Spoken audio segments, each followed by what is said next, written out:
And now we are going to look at the logistics of Alexander the Great by kings and generals. An army's logistics system has always been crucial to its success, and Alexander's army was no different. His great conquests would never have been possible without the skillful organization of his forces throughout his campaigns. It's true, logistics are king, man, in war. I think that's what I really learned about last year, just how important logistics are. And especially for a man like Alexander, who went from Greece all the way to India, like stretching that far, and all the territory he took. It's just like logistics play a huge part, and I'm like beyond interested in knowing how he had such great logistics, such a long time ago, and how he managed to keep doing what he did. Like that's an aspect that I've actually been looking very forward to. So I've been looking forward to this video for quite a bit. So, in this episode, we shall cover the logistics of the Macedonian army. Our story starts with the logistics of the Greek armies of the classical period. When fighting fellow city-states, the armies usually followed certain conventions. They would leave their home city and travel to an agreed battleground suitable for phalanx warfare. They would then engage their enemy in battle before returning home.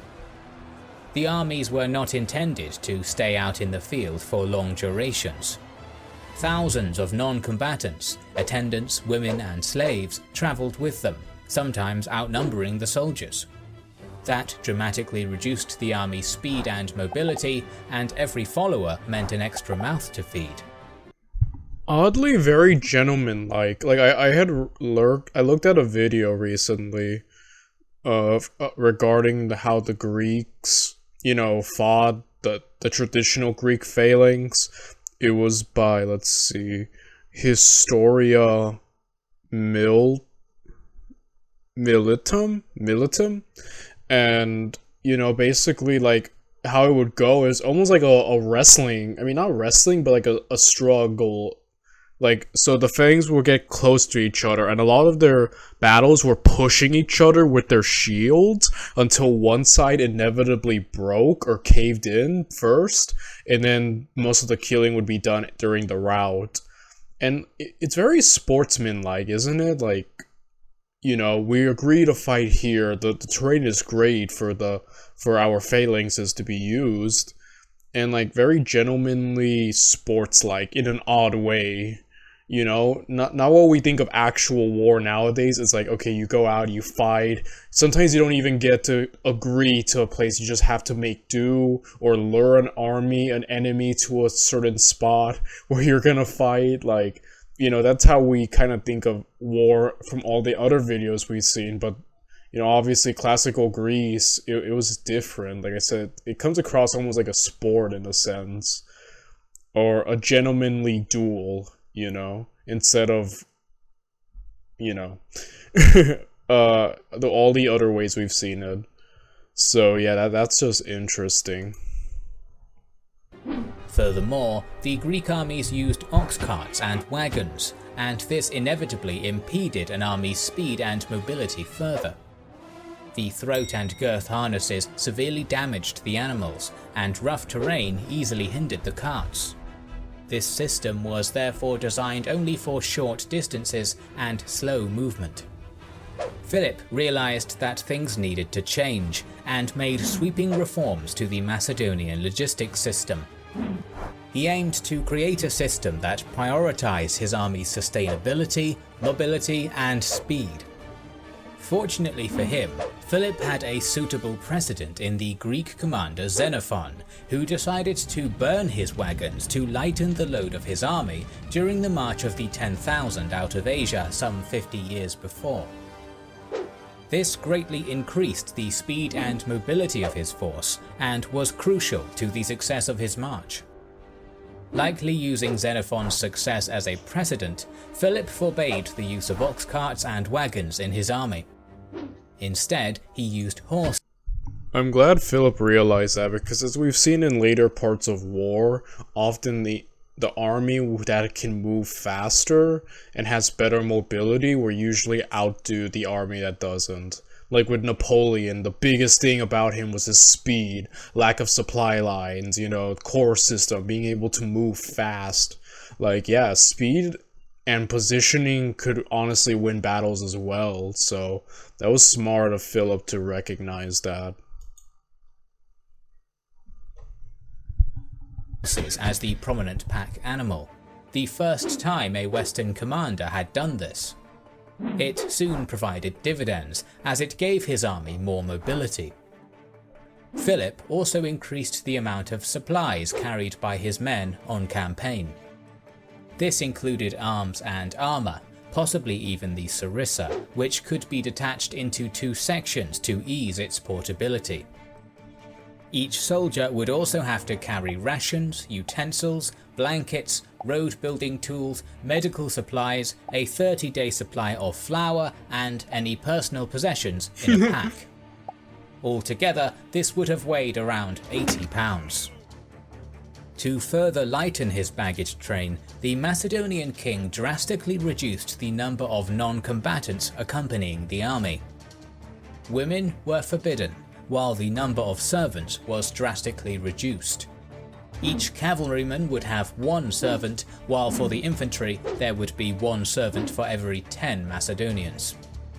These attendants would carry hand mills used for grinding grain, guy ropes for both bridge building and rock climbing, and their own bedding and rations. Not only was Philip's army now able to move quicker and inflict lightning strikes on opposing forces, but he could sustain his army in the field significantly longer than his mainland Greek counterparts. And so, just as with his infantry, cavalry and siegecraft, Alexander inherited and made use of a logistics system that had been radically transformed into the most efficient of its time. In 335 BC, for instance, to crush a Theban revolt, his army marched from Lake Lychnidus to Boeotia, some 500 miles, in 13 days, catching the Theban rebels completely off guard. Insane. Lightning warfare. We love to see it. With his newly reformed logistics system supporting and supplying his army, in 334 BC, Alexander set forth. I love the little Rome cameo here. It's good to see you, Rome. Baby Rome, as I call it, because look, it's so small there. It's so weird to think Rome was just chilling while Alexander was doing all this. Like, imagine Alexander went west and just... I mean, granted, I think Alexander in his peak could definitely destroy Rome at this point. But, I don't know, that would just have been interesting, It's just cool. We see you, Rome. We know what you're going, buddy. Don't worry, the Greeks will be under you soon. But, I don't know. It's cool, like a little Rome cameo there. I like seeing that. Yet fighting in Asia would prove very different from fighting in Europe. Alexander therefore soon adapted the logistics system he had inherited to suit his new theatres of war. One such area that gradually experienced improvement and alteration was the baggage train. Traversing the Persian Empire meant that Alexander needed to ensure his baggage train was well organized. Therefore, a transport officer, a skoidos, was placed in overall charge of the baggage train. The skoidos would manage the baggage train's defences, marching order, the welfare of the pack animals, and distribution of supplies. Parmenion likely filled this role until his execution in 330 BC. A critical factor for a successful baggage train was the welfare of the animals, and although troops or servants carried many items in Alexander's army, they could not carry critical equipment such as tents, firewood, loot, and perhaps each man's sarissa when they did not expect to be fighting. This made the beasts of burden essential. Horses and mules remained the predominant pack animals within Alexander's army. Yet he would also incorporate another animal to carry supplies, the camel. Introduced into Alexander's army in either Syria or Egypt, the camel played a critical role in Alexander's conquests.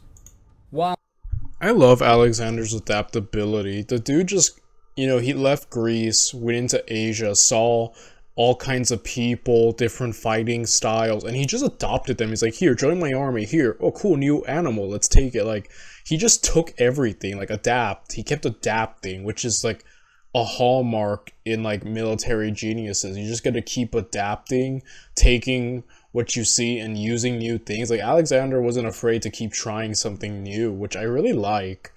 And I really do love the complexity of war. It's like not only about the all the organizations of the different parts of the army, but the logistics. Like, there's so much to it. A lot of math, a lot of organization. There's just so much to war, that makes it so much more complex. And I think some would think it was just, oh, go out and fight. There's so many things to war, and I just find that so fascinating. The more you learn about war, and the more complex but, like, interesting it becomes,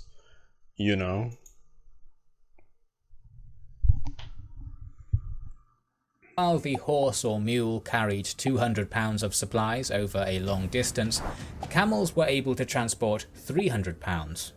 They were also well suited for traversing arid terrain, having barely any limitations on what they could eat and drink if necessary. All that made them the ideal baggage animals for Alexander's marches into the Persian heartlands and beyond, lands where the need for speed across harsh deserts was critical. Throughout his campaigns, horses, mules and camels remained the engine of Alexander's Macedonian baggage train. Their speed and endurance were much greater than oxen, and this suited his desire for light, fast marches across harsh terrain. He would recruit these animals throughout his campaign. They were then spread throughout his army to supply the men, animals being attached to every Decus unit. I'm done spending an obscene amount of money on takeout every week. Done. I'm getting back. Yet Alexander could not maintain this highly mobile baggage train during the entirety of his campaign. At times, we hear of carts being temporarily reintroduced into Alexander's army, most notably in Iran. However, just as Xenophon had before him, he soon had most of them burned to avoid them hindering his army in harsh terrain. A few carts inevitably remained and were tasked with transporting certain heavier essential items, most notably siege machinery and the wounded. Alexander would make one other critical change to the Macedonian baggage train.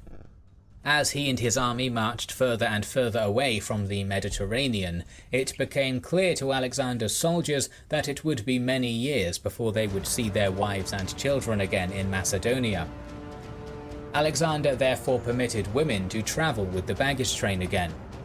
Alexander even allowed his soldiers to marry captive women. They would have children, and the baggage train swelled in size. Although a radical change from his father's logistics system, and one that undoubtedly slowed down Alexander's army, it was necessary. Philip's ban had worked because his men had been able to return home after each campaigning season. But not with Alexander. Alexander would have made his army march to the very ends of the earth. They would have gone to India and beyond if they could. Like, Alexander was probably like, we're not going back to Greece. Get used to it, guys. We're not going home. Like,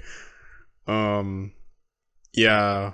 To say they were not going back. Oh, hello, Rome. Just Rome in the corner. Like, don't worry, guys. Just give me a few centuries. I'll conquer you all.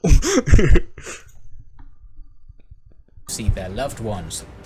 Alexander's men could not. Nevertheless, even with this change, Alexander always prioritized having his army be as light as possible throughout his campaigns. For him, speed and mobility were key.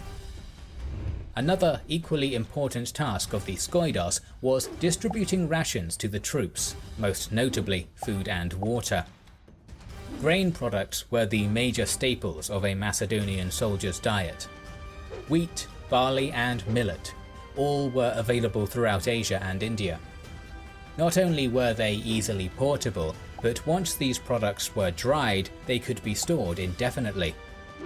From their ration, each soldier would use the grinding mills carried by the servants to create flour and, after that, make bread.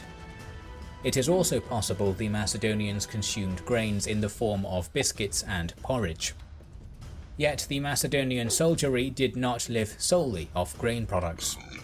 Whenever possible, they would also eat dried meat, salted fish, and shellfish to supplement their diet. Meat, however, was rare, and more often the soldiers turned to various kinds of dried fruit, such as figs and dates, both readily available throughout much of Asia. Each Macedonian soldier would carry his food rations. While he was on campaign, these rations would usually be enough for 10 days. If Alexander wanted his troops to conduct a swift march, then the food each soldier would take with him was usually pre-cooked, mostly biscuits, fruit, and if possible, salted meat. This lightened the soldiers' pack, as cooking utensils were thus not required. Marching through Asia was undoubtedly hard work for a Macedonian soldier. Its consistently hot climate, countless deserts, and extensive barren lands would have been extremely taxing for any Macedonian burdened with arms, armor, and a heavy pack. Yeah, that's the part that oh, I would hate so much. Like, imagine walking on foot from Macedon all the way to frickin' India, like through the deserts, through the heat, like the Middle East. I imagine so hot. Like, oh man, I'm just like, and on foot. Like, so I guess the foot soldiers, I guess, traveled mainly on foot. I'm assuming like walking. I'm like, oh my goodness. Oh, I would hate it. You know? And, like, these guys had to do it for like over 10 years so like, yeah, that's just insane. Indeed, it appears armor was sometimes even discarded during these marches. Consequently, the requirement for sufficient calories and water was critical. Scholars assume that a minimum of 3 pounds of grain products, the equivalent of nearly 1.5 kilograms of bread, as well as half a gallon of water, would be needed to supply each troop in these conditions daily, some 3,600 calories. Meanwhile, horses and mules needed 8 gallons of water and 10 pounds of both grain and straw a day if they were to be kept in good condition. As for a camel, although the animal could survive multiple days with barely any water, the animal was most efficient if the Macedonians gave it 10 gallons of water a day. It would also require 10 pounds of grain and 25 pounds of straw. Acquiring supplies would prove anything but easy. For most of his campaigning life, Alexander and his army traversed the various terrains of inland Asia, lands on many occasions hostile to him and far away from seas and navigable rivers. This forced Alexander to acquire supplies via land. Transporting supplies over land was fraught with difficulty. There were few carts and pack animals available in many of these regions, and there was also the constant threat of banditry. Furthermore, most agricultural societies in the east did not have a surplus of food from which they could help supply Alexander's passing army. But Alexander evidently found a solution. Recently, a groundbreaking study by Donald Engels concluded how the Macedonian king most likely achieved this. Upon his arrival in Mesopotamia after victory at Gaugamela, Alexander's power and military prestige in the east became phenomenal, and soon many of the remaining Persian officials surrendered. Alexander realized he could use this to solve his supply problem. He sent messengers ahead of his army to meet the officials to secure arrangements for the army's supply through their territory. Yeah, that's smart. Using the locals of the land and, technically your new subjects to help you. Wow, Alexander, man, like, keeping track of all this is hurting my head because there's so much factors to take in that I admire anyone. All the unsung heroes of like history are people in charge of logistics. They are like truly in their own way the MVPs of every army. Whoever is in charge of logistics is the MVP, yeah. Times taking hostages to ensure the officials kept their word. Thus, Alexander secured his supply lines far in advance. When officials did not surrender to Alexander, he took a different approach.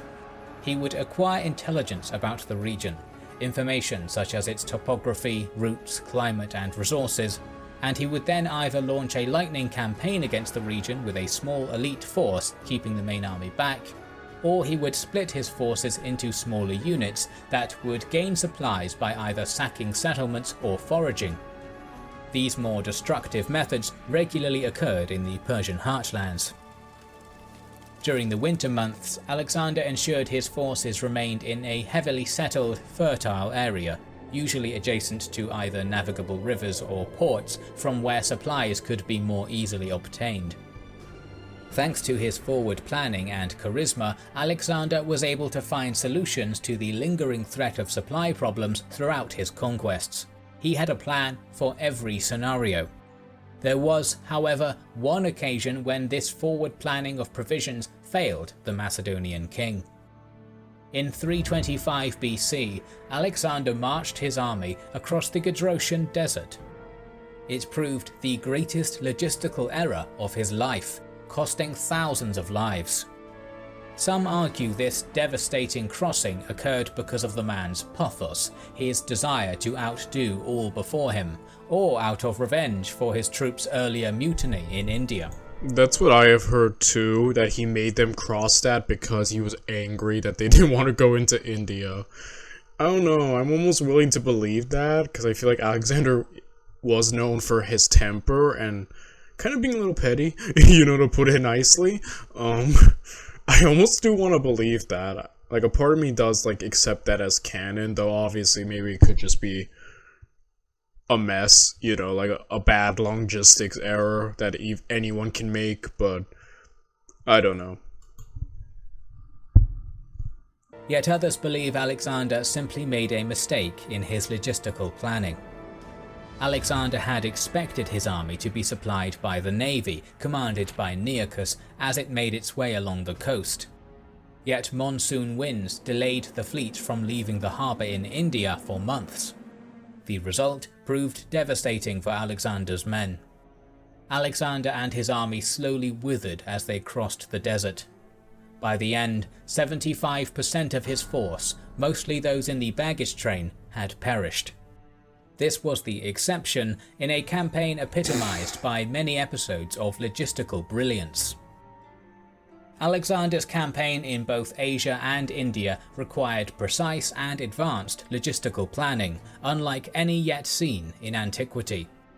Its success was crucial to the survival of his campaign, a factor that is so often overlooked. We will cover other critical parts of Alexander's army in the next. Yeah, tomorrow we're gonna look at the special forces of Alexander the Great, and then after that we begin the main Alexander series, so we're almost there, guys. I'll see you guys tomorrow for the special forces video. Bye, everyone.